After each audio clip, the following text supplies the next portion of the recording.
Hey everyone, it's Brendan Mohr, the Realtor. What is going on in the current housing market?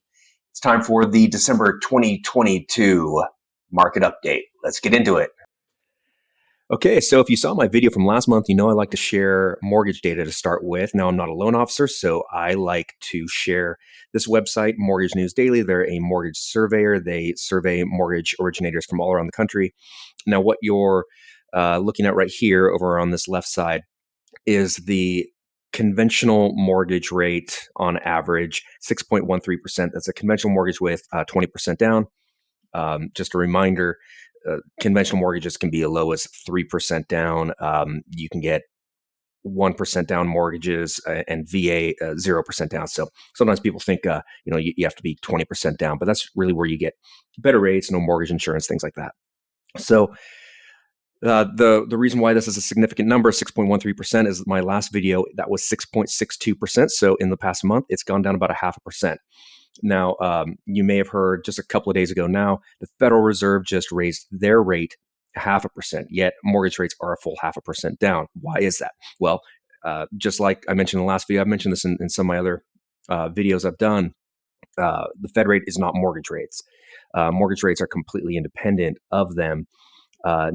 Now, I suppose I should say that they can have an effect on it, like so many other things can have an effect on mortgage rates. But just look at what 10-year Treasury bonds are doing, because a mortgage ends up turning into an investment instrument that competes with 10-year Treasury bonds. So if bonds are falling in their value, so are mortgage rates.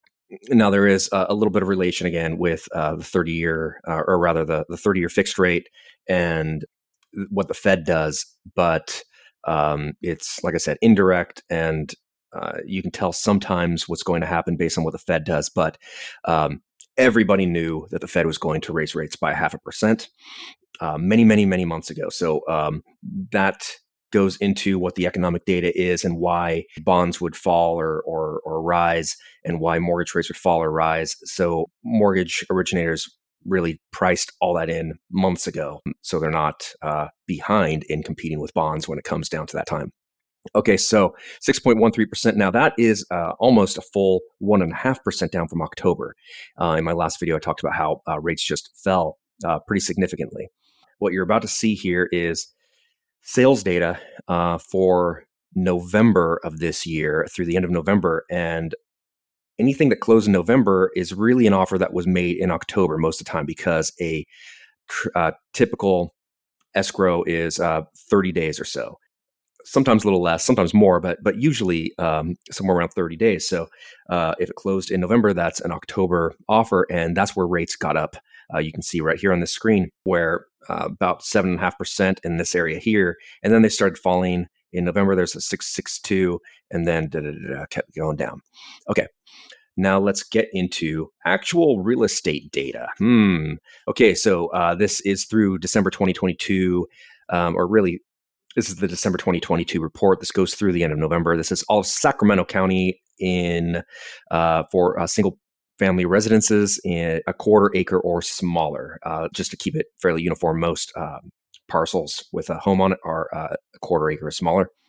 So this first one here is inventory report, really, and showing how sales relate to that. For sale in the light green, sold in the dark green. You can see here in November, 642 sales, 1,465 on the market. So that's pretty significant number of homes over what sold. You can see back over here last year in November, there were 1,200 sales. So it's down pretty significantly in sales. 47.8, 48% down year over year in sales. Inventory is up, or the number of homes up 56%. The reality is there's just fewer homes coming on the market as well. So you have to take that into account when really digesting these numbers. Let's see. Going down here to, this is dollar per square foot. Now you see a big drop, 307 a foot was the average for these homes for November, and a pretty significant drop from October. You can see 322 over last November and 356 around the peak, which was May. Now this is because this drop here is because the interest rate in October got up so high. It was in the in the sixes in September, and they got up to about 7.5% in October. So that affected affordability, and that dollar per square foot on average started dropping. So that's what you really see there. It's a 5% drop from October and a 4.7 drop year over year, 14% drop since the peak. So you can see dollar per square foot's coming down. That's really relates to home prices dropping. Let's go down to this next one. So this is really two different pieces of data on this one here. This green line here is the amount, or really the percentage, that a home sold over or under the list price. At the peak here, 104% of the list price, 101 a year ago today, and then 94% of the list price in November. So people are actually placing offers on homes under the list price. Now, if you are in the market and let's just say your limit is 500,000, look at that 525. Look at that one. That house is priced at 525. You maybe have less of a likelihood of getting an offer accepted under that list price if it just came on the market in the very first week or two. But look for days on market. If it's been on market for 2-3 weeks, and especially if it's a vacant home, vacant homes tend to have more motivated sellers because they're paying for utilities and property taxes and no one's living in the home.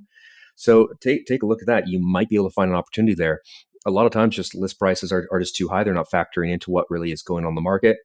Sometimes people are just really, really unaware of what is going on in the market. Now, a seller doesn't necessarily have to accept your offer if it's a low offer. Every seller has a goal. Some sellers may not even have to sell, even if it's an empty home. They might choose to rent it out. Maybe it used to be a rental. There's all sorts of factors.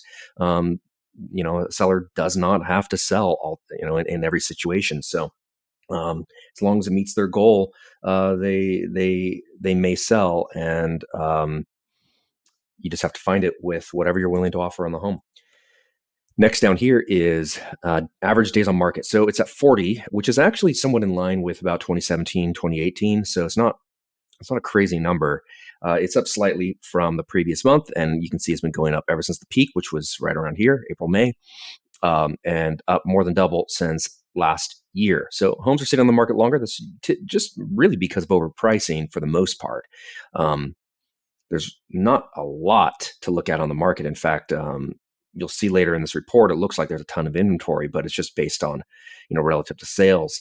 For the most part, I'm seeing less on market than I saw in a typical market of 2017, 2018, 2019. So this next graphic here, I don't really use this graphic very often, but it just shows affordability. If these two lines are separating, that's average sale price, for sale price, the average list price, and average sold price. You can see that the solds actually got above that average at the peak, but then it started to separate, and that just goes into affordability. And you see it starts to separate a little bit more, throughout this area here.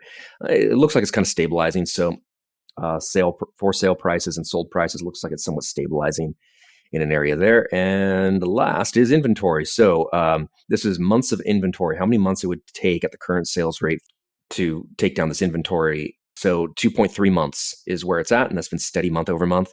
You can see way down here, less than a month. Basically, there was a bunch of homes on market and more than a month's worth of homes sold. That's crazy number. These are not normal numbers. This is actually closer to a normal number. Somewhat of a neutral market is about 3 months of inventory. So we're still low inventory. And this doesn't take into account new construction, and new construction has tapered off quite significantly.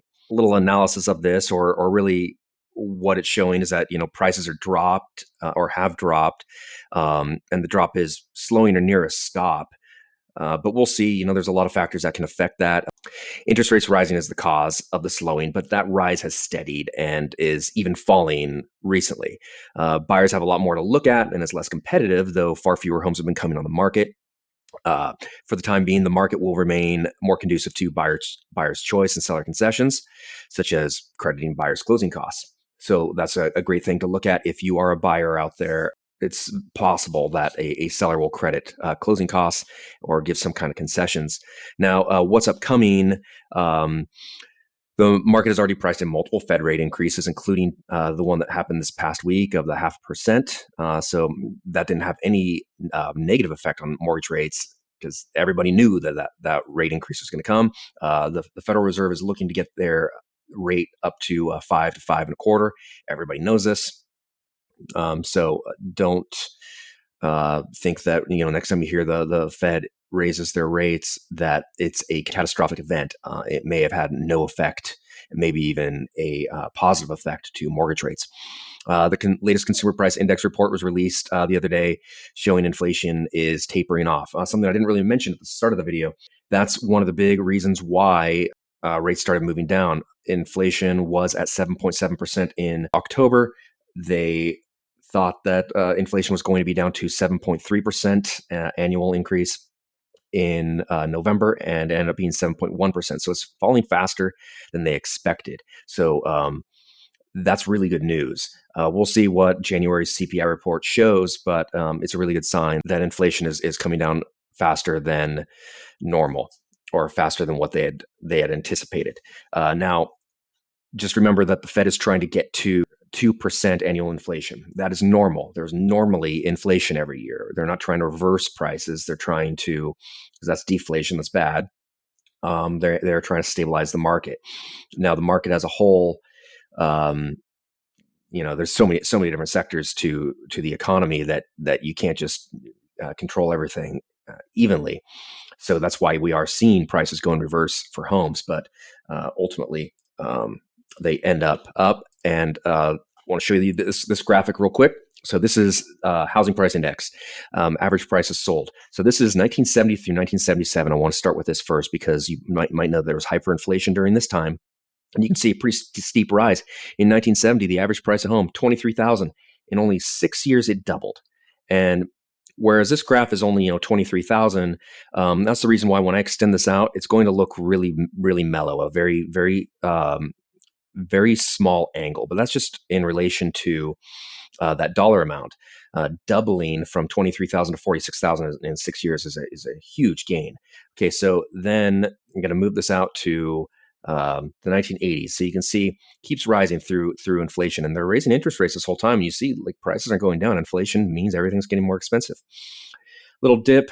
This gray area here is a recession. This is a big recession here. Here's a recession here. This is where rates got to closer to 20%, and that's really where the prices started tapering off, and then they started lowering the interest rates again. You'll see if I move this out that after 1980 and things cooled off as far as inflation goes, home prices continued to rise, but the year over year really was nowhere near that doubling in 6 years.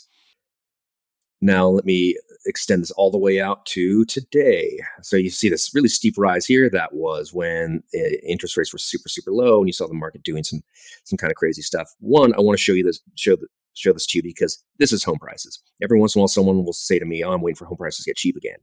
Um, there are like no parallels to 2008 to today. In case you see some YouTube video where probably someone's just trying to sell you a system and says that it's 2008 all over again and there's going to be a big crash because of it.